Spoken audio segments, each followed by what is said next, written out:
Do you have a PS5 and wonder which games are actually worth your time? Or maybe you're thinking about making the leap to next gen, but want to be sure it's a good investment. If that sounds like you, this video is exactly what you need. Today, we're diving into 19 games every PS5 owner needs to play. From epic adventures and heart-pounding combat to breathtaking exploration and unforgettable worlds, these games will make your PS5 worth every cent. But before we start, tell me, what PS5 game hit you the hardest so far? Drop it in the comments. And if you can, subscribe to the channel. It might seem small, but it really helps me grow. Now, let's get into it.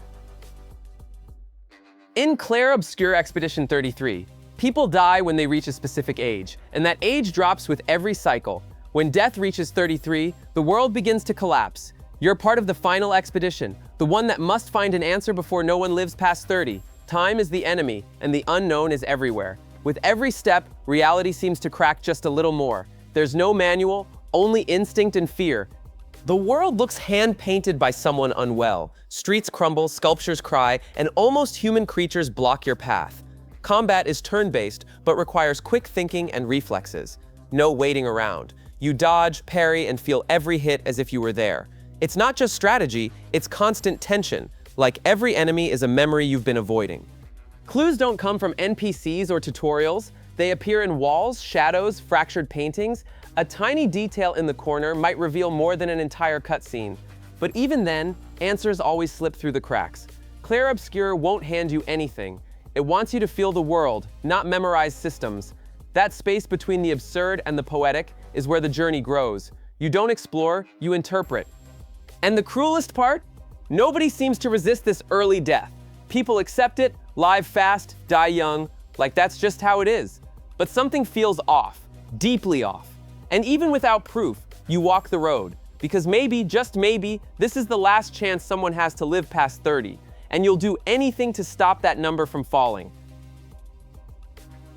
The light flickers, the radio hisses, and suddenly you don't know if you're writing the story or being written by it. Alan Wake 2 blurs the line between fiction and reality in ways that confuse, unsettle, and disturb. The plot unfolds through two perspectives, two characters, two layers of the same nightmare. With each chapter, the doubt grows: what's real, what was imagined, what was forgotten, and just when things start to make sense, it all twists again. You explore small towns, wet forests, abandoned buildings, all soaked in a suffocating atmosphere. The horror doesn't scream, it whispers. It creeps in, flickers the lights, distorts the music. Your flashlight is still your lifeline, but even it betrays you when fear rises. The tension doesn't come from what attacks you, but from what might be watching when nothing happens. Even the silence is heavy. Investigation is a core part of the story. You piece together clues, reconstruct scenes, and try to understand what pushed someone over the edge. But that edge is yours too. The game pushes you to solve the puzzle, but it doesn't always have a single answer. The deeper you go, the more you realize you're trapped in a narrative that shifts based on your choices.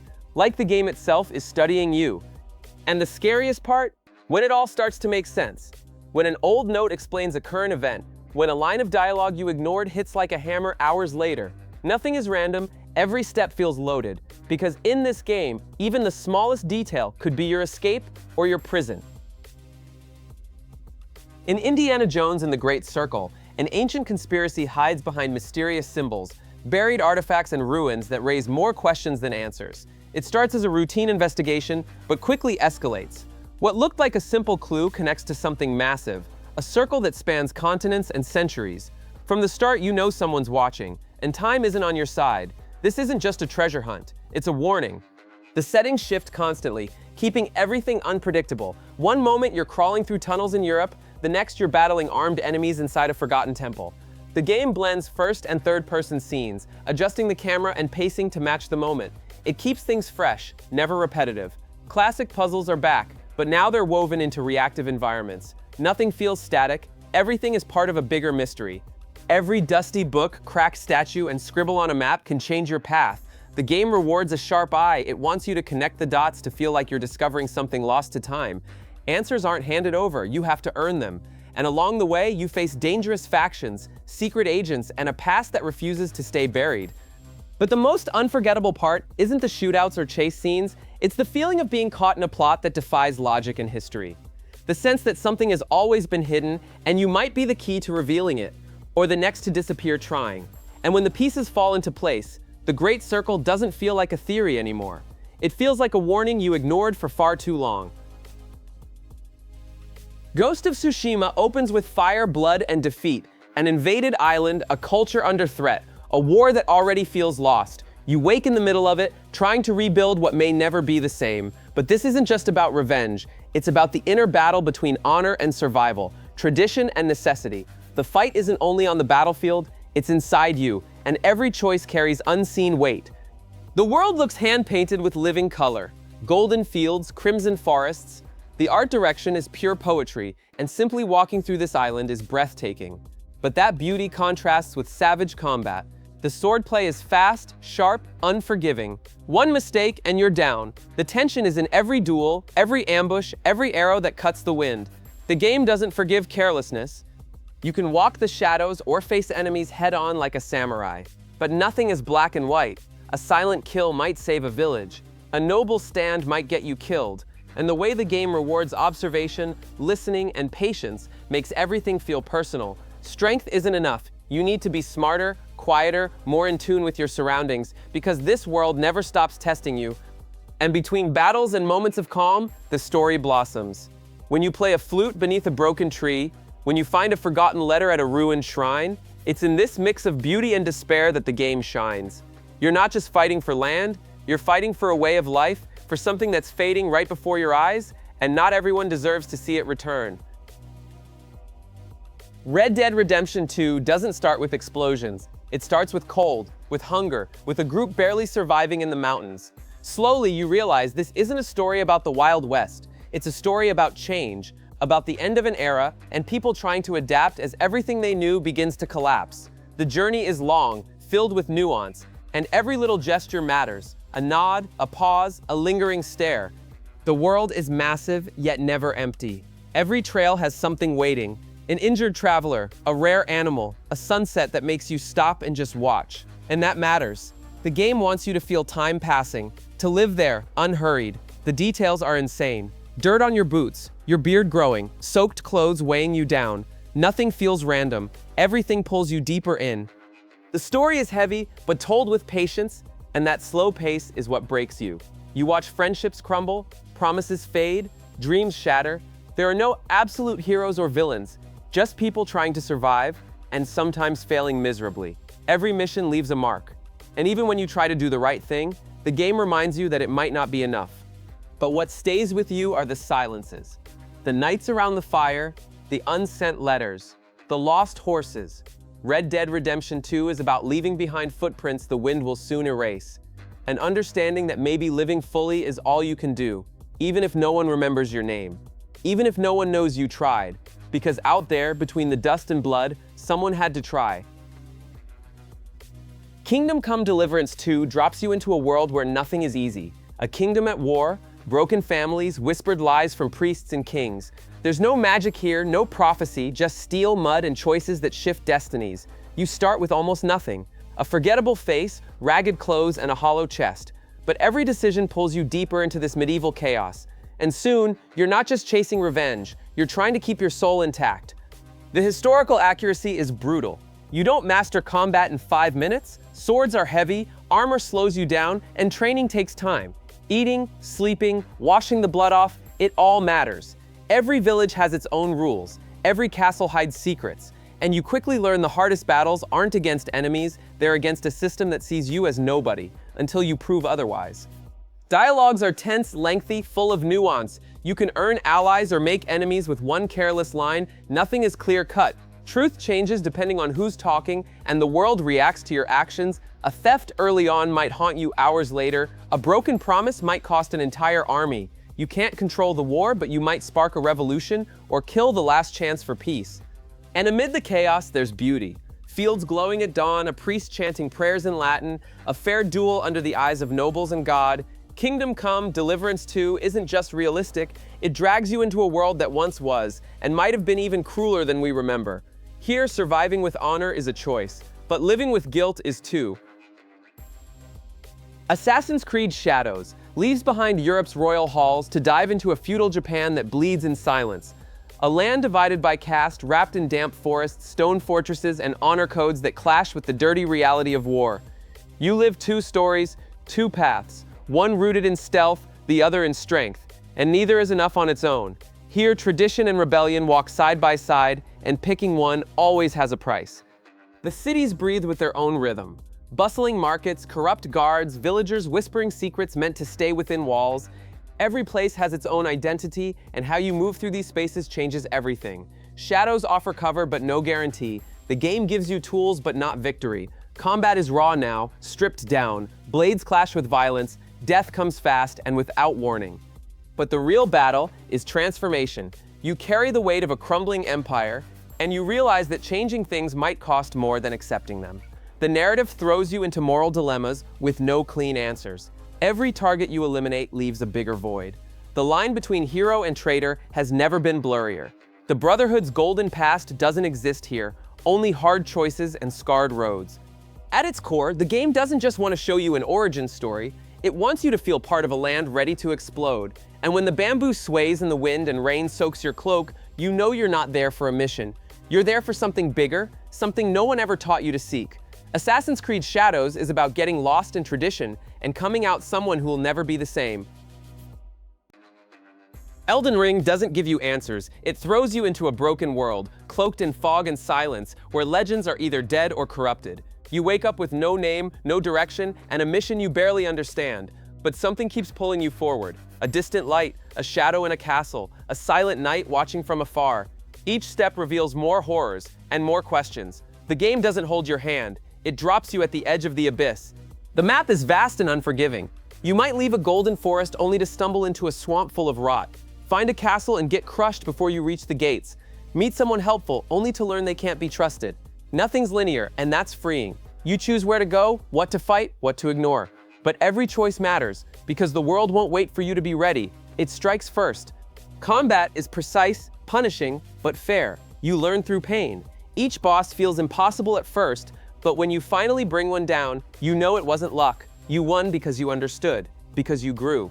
And between those fights, there are stories scattered in item descriptions, hidden ruins, and forgotten whispers. The game rewards curiosity, but punishes recklessness. And in this cycle of trial, failure, and triumph, Elden Ring becomes unforgettable, not just for the challenge, but for the sense of real accomplishment. Every shortcut, every secret, every revelation shifts how you see the world. By the end, you're no longer the same, because this world demands you change, demands you be strong enough to keep going, even when everything tells you it's not worth it. Horizon Forbidden West opens with urgency. Something is corrupting the world, and nature fights back with fury. Violent storms, machines gone rogue, entire biomes slowly dying. You set out on a journey that's not just about survival, it's about uncovering what's behind this new threat. But the answer isn't in a single enemy. It's buried in lost technologies and civilizations that have no idea what they're waking up. The map is massive, filled with tropical forests, deserts, snowy mountains, and sunken cities. Each area brings new enemies, fresh dangers, and new ways to explore. The machines have evolved. Some fly now, others blend into the environment. None behave the same, and combat adapts with them. You'll need to study each threat, pick the right weapons, and use the terrain wisely. Rushing in is a death wish. The story unfolds in layers. You'll find ruins from the past with messages left by people who saw this coming, but no one listened.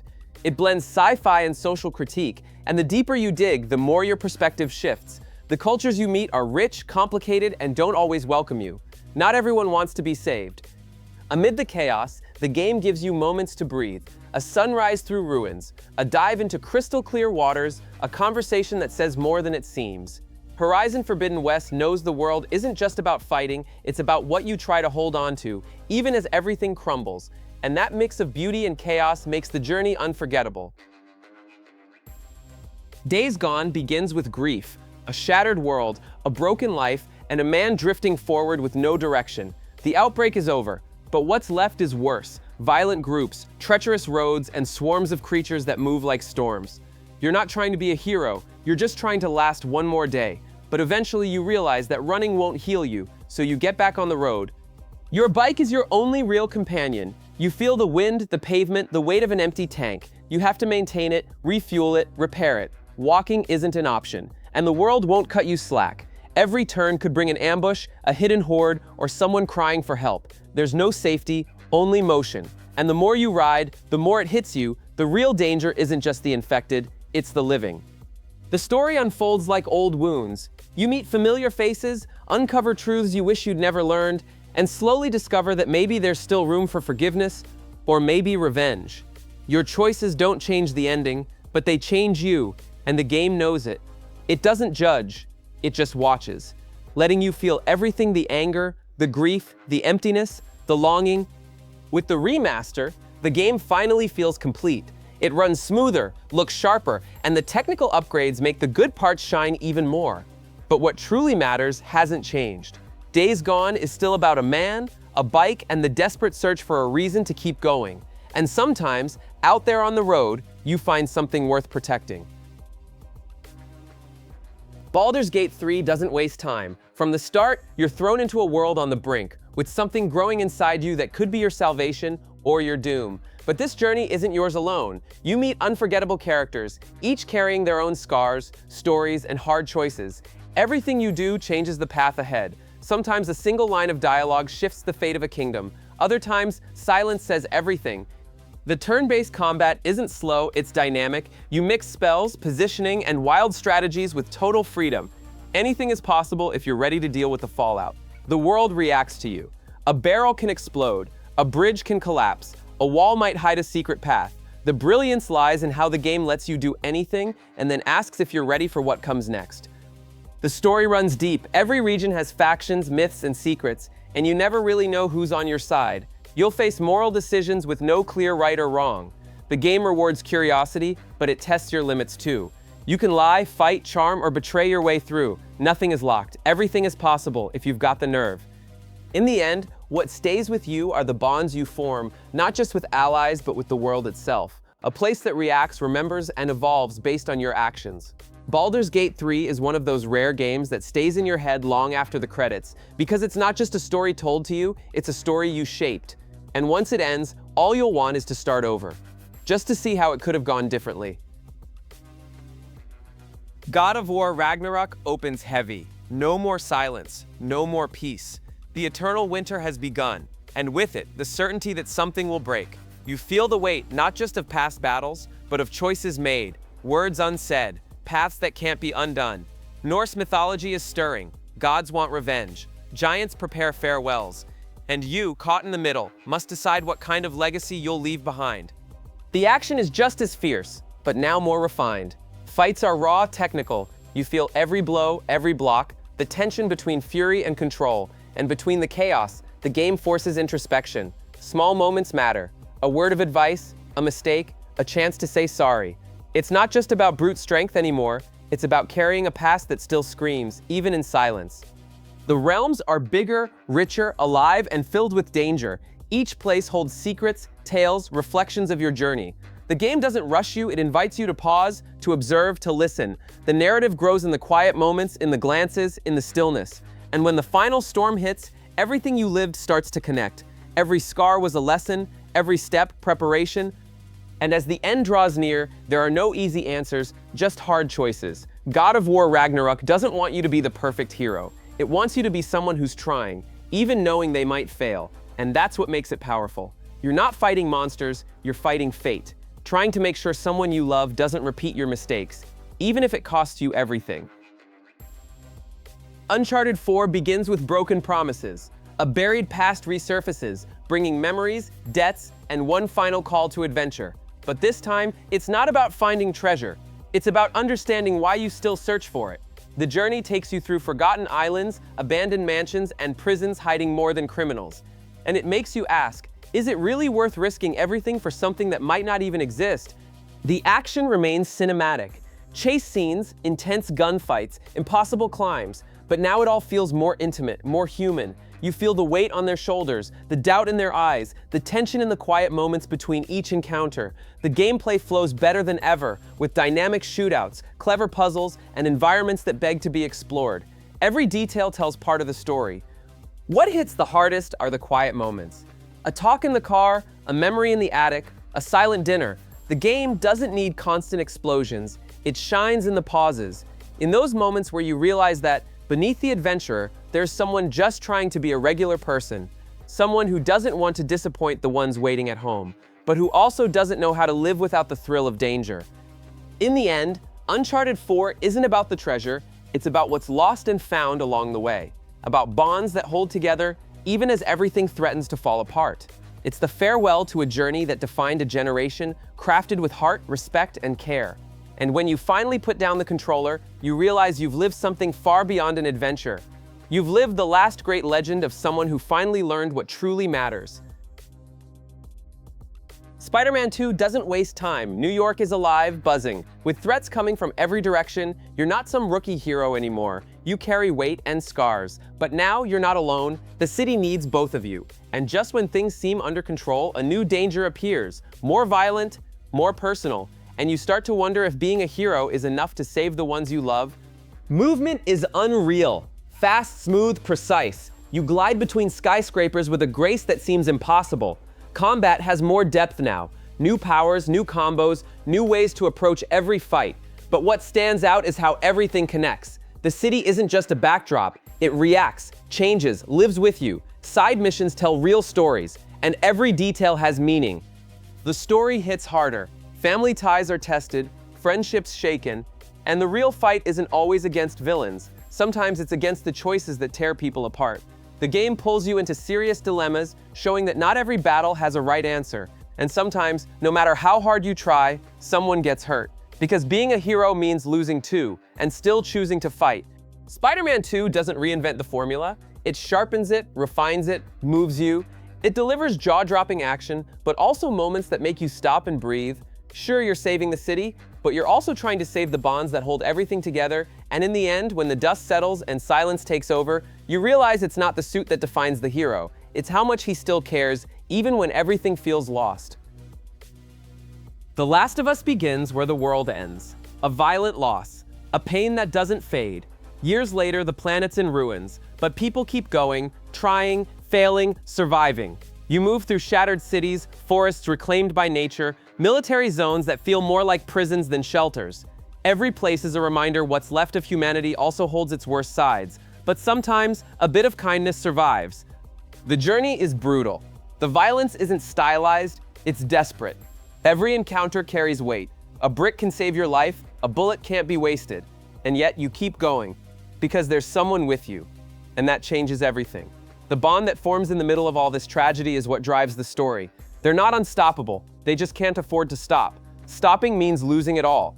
The world tells stories without words. A wall scratched with names, a diary left behind in an empty room, a dusty crib. The game asks you to look closely, to realize this world once had life, and now it's just memory.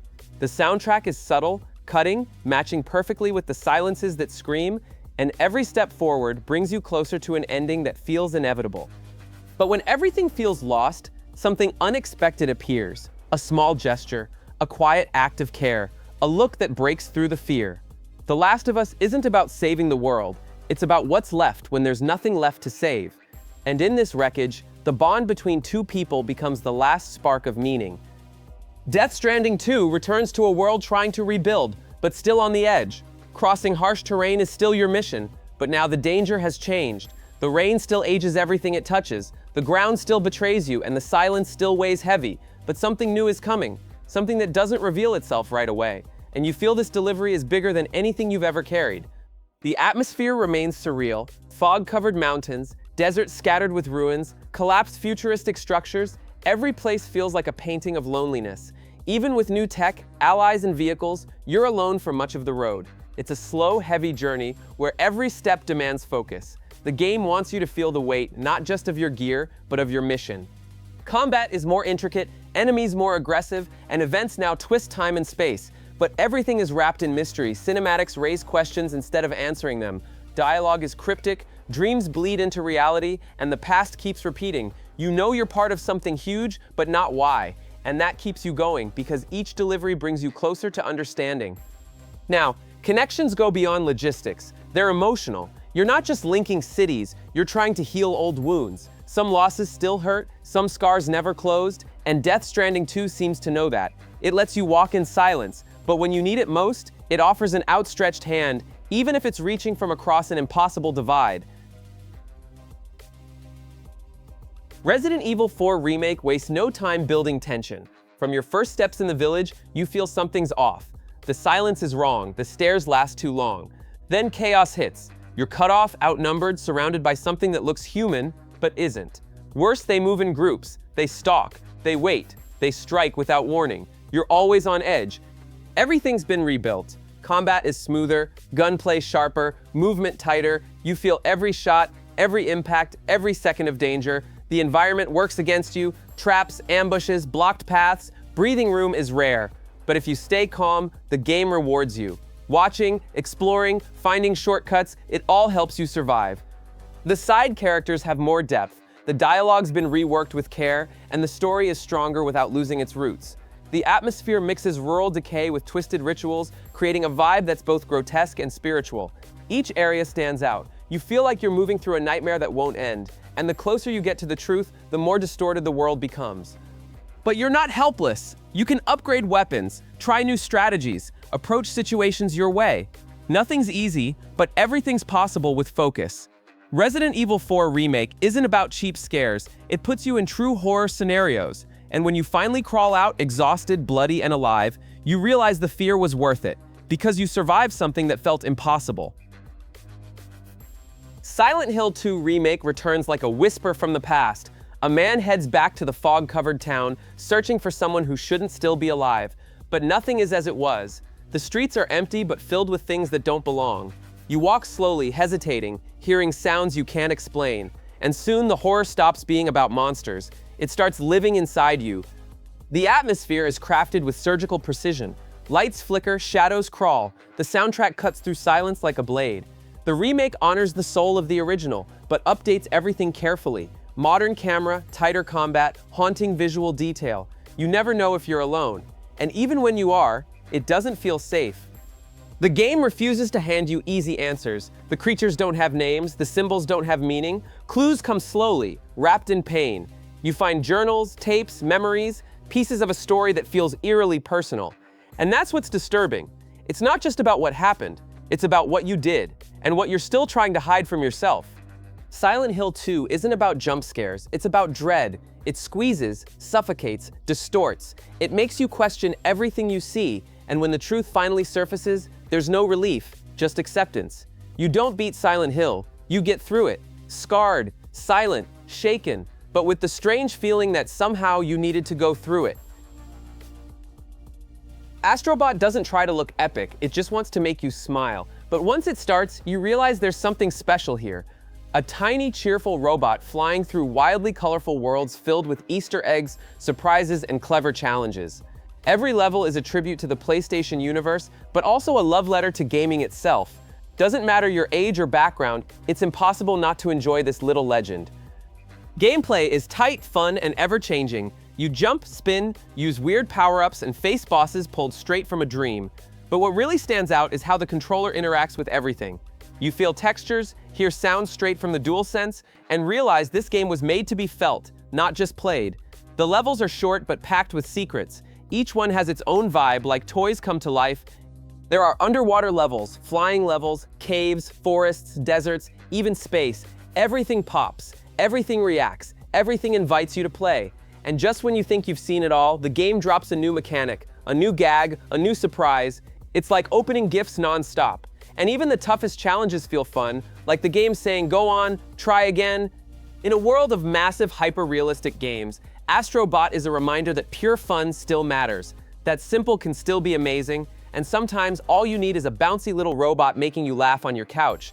It doesn't ask for much, just your curiosity, and if you give it a shot, you'll see it gives back more than it promises, without saying a word. If any of these games were already on your radar, now you know why they're worth your time. And if your personal favorite didn't make the list, drop it in the comments. Let's talk. Don't forget to hit that subscribe button because there's new content every day focused on what really matters in gaming. And if you want to know what's coming next, check out the video with the most insane titles launching in 2025 and 2026.